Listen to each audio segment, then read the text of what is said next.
என்னுடைய பயணங்களை மேற்கொள்கிற போது முதலில் பொறுப்புகளை எடுத்தார்கள். எல்லோரும் ஒருங்கிணைக்கப்பட வேண்டும் என்று நான் தேவர் ஜெயந்திக்கு சென்று எல்லோருடையும் பேச வேண்டும் என்ற நோக்கத்தோடு தான் அந்த நிகழ்ச்சிக்கு நான் சென்றேன். சென்று திரும்பி 2 நாட்களுக்குள்ளேயே உறுப்பினர் பதவி கூட எடுத்து விட்டார்.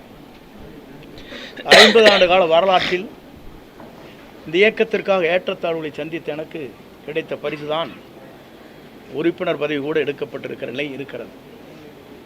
என்னோடு மட்டுமல்ல, என்னை சார்ந்தவர்களும் அந்த பதவிகளை எடுத்தார்கள்.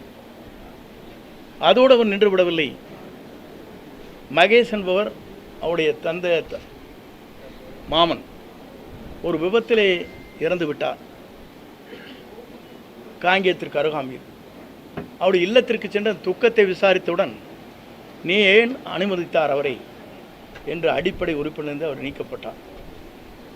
துக்கத்துக்கு செல்வதே, வேதனைக்கு சென்று விசாரிப்பதே தவறென்று அந்த இளைஞரை ஒரு பொறுப்பிலே இருக்கின்றவரை அடிப்படை உறுப்பிலிருந்து நீக்கப்பட்டது என்பது இதுவரையிலும் தமிழகத்தின் வரலாற்றில் நடைபெறாத ஒன்று என்பதை நான் இந்த நேரத்தில் சுட்டிக்காட்ட விரும்புகிறேன்.